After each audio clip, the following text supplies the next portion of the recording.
हमारी थॉट्स का असर किस किस चीज पर होता है? सबसे इंपॉर्टेंट चीज, हमारी थॉट का असर हमारी फीलिंग्स पे होता है. Create low thoughts, you will feel low. हम कहते हैं feeling very low today. Can't change feelings. हम अपनी फीलिंग्स को नहीं बदल सकते. सिर्फ चेक करना हमने कौन सी थॉट्स क्रिएट करी थी. जरूर कोई लो थॉट क्रिएट किया तो लो फील हो रहे हैं. फिर हमारी हर थॉट का असर हमारे शरीर पर पड़ता है. हमारी हर थॉट का असर हमारे शरीर पर पड़ता है. एक समय था जब ज्यादा बीमारियां एक पर्टिकुलर एज के बाद हुआ करती थी. ये बीमारी 50 के बाद, ये बीमारी 60 के बाद. अभी नो एज, कभी भी किसी को भी हो सकता है. Because it is not the body which is growing older, it is the mind which is not radiating good thoughts. And अगर मन अच्छी थॉट्स रेडिएट कर रहा है और शरीर का ध्यान रख रहे हैं तो शरीर की एज कितनी भी हो उसको फर्क नहीं पड़ रहा. So every thought reaching here. So my every thought creates feeling, my every thought creates health. Third, my every thought radiates to people, creates relationships. रिश्तों में बहुत मेहनत कर रहे हैं, बहुत मेहनत कर रहे हैं. इतनी मेहनत हमने अपने रिश्तों में कभी नहीं की पहले. लगता है कि नहीं ऐसा?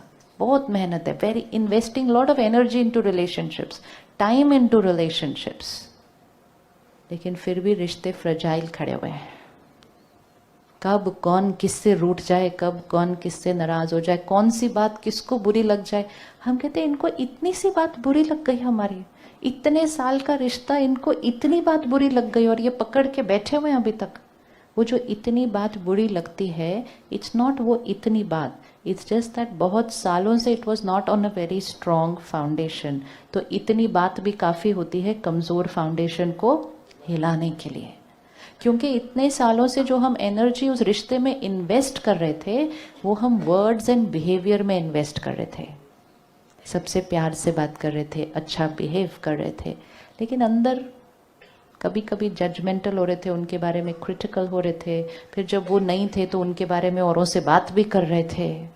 तो ये सब उन तक पहुंचेगा या नहीं पहुंचेगा? ये सब उनको पहुंचेगा या नहीं पहुंचेगा? तो फिर रिश्ते. And fourth, are every thought radiates out in the environment. प्रकृति. Look at what is happening to the environment of the planet. ये प्रकृति को अगर ठीक करना है ना, there is only one way. प्रकृति को ठीक करने का सिर्फ एक ही तरीका है, अपनी सोच को. जब कोई नेचुरल कैलामिटी आती है, जो हाई एनर्जी प्लेसेस होती हैं, जो हाई एनर्जी प्लेसेस होती हैं, वो उस फ्लड में, भूकंप में क्या हो जाती है? पानी ऐसे आता है इतना जोर से, और उसके तट पर आकर वो पानी क्या हो जाता है? रुक जाता है. आसपास के मकान गिर जाते हैं, वो भूकंप में वो जगह ऐसे खड़ी रहती है. What is this? एक कोई मिरेकल हो रहा है?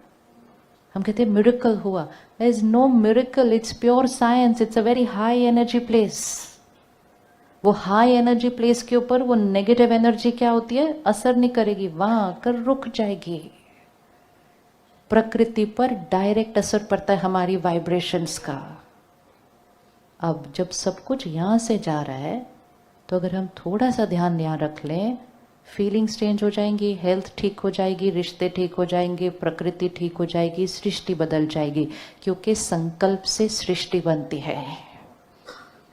संकल्प से सृष्टि बनती है. अगर किसी रिश्ते में थोड़ी सी कोई बात है और हम उसी बात को सोचेंगे और बोलेंगे, तो वो रिश्ता क्या हो जाएगा? सपोज इन्होंने पिछली बार मुझसे ठीक से बात नहीं की, तो मैंने एक थॉट क्रिएट की, पता नहीं इनको मुझसे क्या प्रॉब्लम है. नॉर्मल थॉट है ना, प्रॉब्लम थी तो मैंने सोचा, तो मैंने ऐसे ही सोचना शुरू किया, पता नहीं क्या प्रॉब्लम है, पता नहीं क्या प्रॉब्लम है. मैंने तो अपनी तरफ से सब कुछ ठीक किया था, फिर भी पता नहीं उनको क्या प्रॉब्लम है.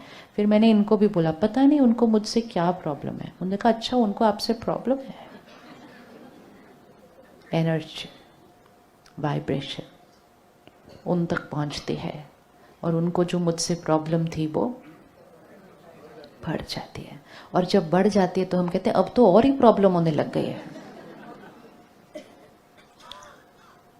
आशीर्वाद, ब्लेसिंग्स, कभी कभी नहीं.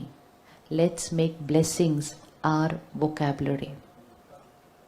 Let's make blessings our vocabulary, कि बड़ी से बड़ी भी बात आ जाए ना, आशीर्वाद दो। आशीर्वाद लेने के लिए कहीं और जाने की जरूरत नहीं है। सबसे ज्यादा आशीर्वाद हमारी जीवन में कौन दे सकता है सारा दिन? हम खुद। हमारी हर थॉट, हमारी हर वर्ड आशीर्वाद होनी चाहिए। आशीर्वाद मीन्स जो देखना चाहते हैं वो हो, जो हो रहा है वो नहीं सोचेंगे और बोलेंगे। हम माउंट आबू में एक प्रोजेक्ट करते हैं, उसका नाम है reversal of coronary artery disease. 100%, 95% ऐसे वाले ब्लॉकेज के साथ आते हैं। 1 हफ्ता रहते हैं। Lifestyle, diet, exercise, sleep and thoughts visualise करते रहते हैं। थॉट भेजते हैं कि ये आर्टरी की ब्लॉकेज क्या हो रही है, रिश्तों में जो गांठें पड़ी हुई हैं उस ब्लॉकेज को भी ठीक करते हैं। 6 महीने उस लाइफस्टाइल को फॉलो करते हैं।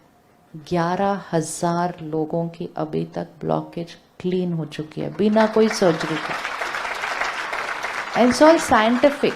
ये DRDO की तरफ से पूरा डॉक्यूमेंटेड स्टैटिस्टिक्स, हर चीज उनकी, हर ECG सब कुछ रिकॉर्ड में है। बिकॉज हार्ट में वो ब्लॉकेज क्रिएट करता कौन है? क्रिएट करता कौन है? हम। क्योंकि ब्लॉकेज हम कहाँ क्रिएट करते हैं? यहाँ। फिर अगर हम बाईपास कराते भी हैं तो वो तो सिर्फ हार्ट की बाईपास कराते हैं ना हम। इसलिए भी लोगों को सर्जरी कराने से डर लगता है। कहता है सुना है कि एक बार करा लो तो इसलिए भी तो सर्जरी करने से डर लगता है, फिर से करनी पड़ती है। और हम कभी भी डॉक्टर को जाके पूछते नहीं ये फिर से क्यों हो जाता है? क्योंकि फिर से क्यों हो जाता है?